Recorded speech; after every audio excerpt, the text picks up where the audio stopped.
Assalamualaikum warahmatullahi wabarakatuh. Semuanya, para perwira siswa kelas 2 BP3IP dimanapun berada, Bapak Ibu, jumpa lagi dengan saya Niken. Masuk pertemuan ke-7. Oke, untuk di pertemuan ke-7 ini, Anda ada di topik Digi List and Limited Quantity Exception. Yang sebelumnya sudah pernah tersinggung bahwa pengangkutan berbahaya menjadi bagian hal yang sangat penting, tidak bisa terpisahkan dari supply chain management alias kegiatan logistik global khususnya di transportasi laut. Maka Ibu di sini semua kru ya, khususnya proyek wajib menjamin dari sisi keselamatan kapal, kru, bahkan muatan itu sendiri dan serta environment ya di lingkungan pelayaran. Nah, jadi satu hal yang menjadi acuan juga terkait dalam DigiList ini, khususnya dalam IMDG ya, International Maritime Dangerous Goods. Apa saja ya dari jenis-jenis keseluruhan gas yang memang cenderung ya dimulai dari yang mudah meledak, cenderung terbakar, ya beracun, juga yang sifatnya mengandung bahan radioaktif. Di setiap entry-nya juga wajib disertakan UN number-nya, proper shipping name-nya, hazard class-nya, packaging group-nya, serta dari sisi pengemasan dan pelabelan. Nah, untuk IMDG yang terkait dengan limited quantity exception ini, Bapak di mana beberapa persyaratan ya secara pengecualian tertentu untuk muatan berbahaya dapat diangkut dalam jumlah yang terbatas. Tapi juga wajib memenuhi syarat. Nah, pengecualian-pengecualian yang seperti ini bukan berarti terabaikan ya dari sisi SOP-nya, kemudian dari sisi fleksibilitas operasionalnya, tetap harus think to safety, kan begitu Bapak Ibu. Nah, di sini kalian basically wajib paham ya, harapannya juga familiar, syukur-syukur menguasai terkait dengan DigiList secara keseluruhan. Untuk DigiList secara keseluruhan, ya ada beberapa packaging group yang memang Bapak Ibu harus kenal terlebih dahulu. Dari sisi 1, sisi 2, 3, ya, dari sisi resikonya. Dan dari itu, standar pengepakannya juga berdasarkan dari perbedaan kategori Digi 1, 2, dan seterusnya. Nah, daripada itu, harapannya juga pasti mampu meningkatkan awareness Bapak terkait safety, khususnya dalam penanganan muatan berbahaya. Oke. Dalam penanganan muatan berbahaya, di sini dipastikan mempunyai tingkatan resiko yang berbeda-beda ya. Kemudian dari sifat fisik kimianya, potensi dari sisi konstruksi kapal atau lingkungannya. Maka dari itu ya packaging grup ini dikelompokkan menjadi 3 grup.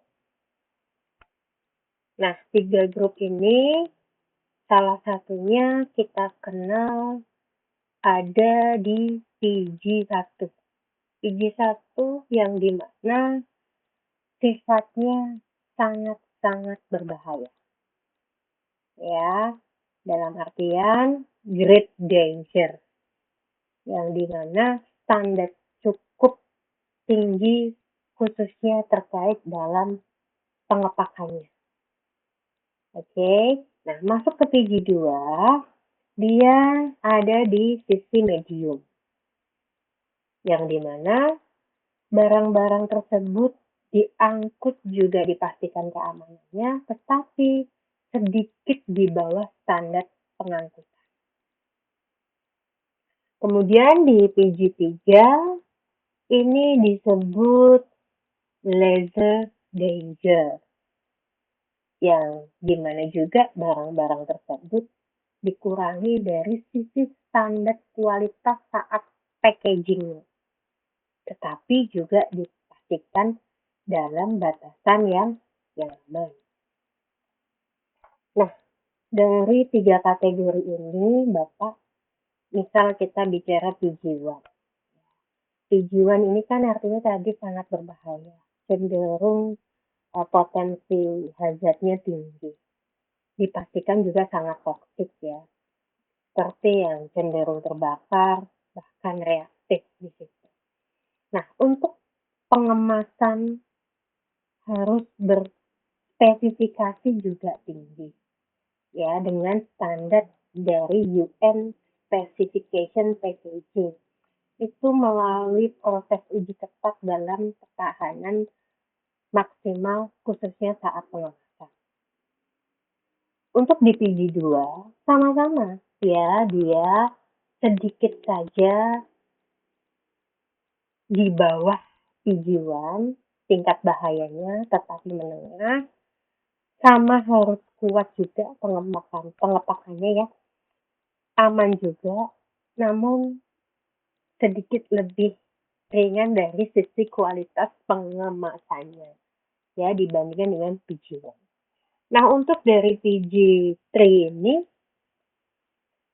bisa saja ya, karena tingkat bahayanya sangat rendah, untuk standar pengepakannya juga boleh dikurangi dari standar PG2, kan begitu.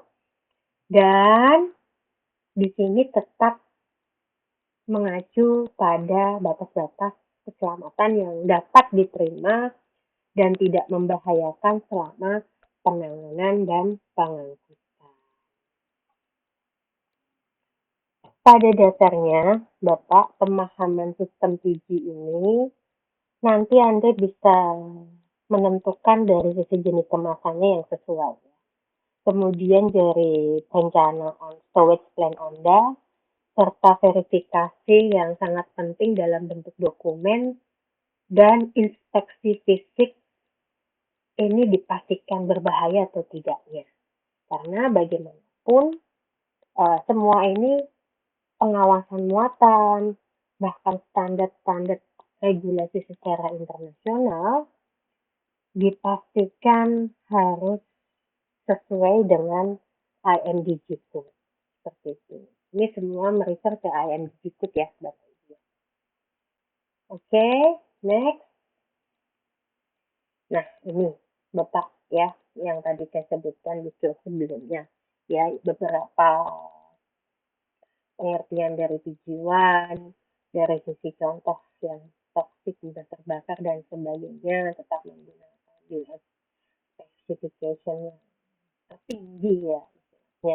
Begitu, itu untuk PG1, great danger, PG2, ya lebih sedikit di bawah PG1, ya ini lebih ke bahan-bahan kimia yang cenderung korosif dan liquid flammable ya, cairan yang mudah terbakar.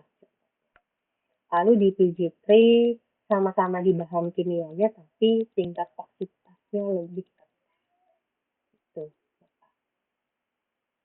Perannya bagaimana sejauh ini Anda di atas kapal? Kalau kita bicara dari sisi kemasan, artinya yang pertama, Anda betul-betul harus make sure dulu dari sisi kemasan PG yang sudah ditetapkan. Lalu dari sisi verifikasi dokumen dan labelnya cocok atau tidak. Kemudian before loading, you harus inspection kan begitu. Sama atau tidak muatan yang diangkut dari MSDS dan sebagainya. Kemudian misal Anda bisa saja menolak bila muatan yang diangkut itu tidak memenuhi standar. Ini adalah bagian hak Anda ya sebagai pro untuk memastikan keselamatan. Nah, kira-kira itu saja di video pembelajaran singkat ini terkait dengan pengeletakan PG ya dari beberapa fondasi keselamatan, kemudian SOP-nya, dan hal ini pasti bagian dari proses ya keselamatan pelayaran dari awal ya sampai akhir, bahkan nanti next di pelabuhan berikutnya Anda memastikan kembali untuk pengecekan bongkar muatnya sesuai dengan standar IMD. Selanjutnya masuk ke forum diskusi, silahkan bila ada yang ditanyakan atau ditanggapi. Terima kasih untuk kelas 2 atensinya. Sampai jumpa di pertemuan berikutnya. Saya akhiri. Selamat pagi ya, selamat siang. Waalaikumsalam warahmatullahi wabarakatuh.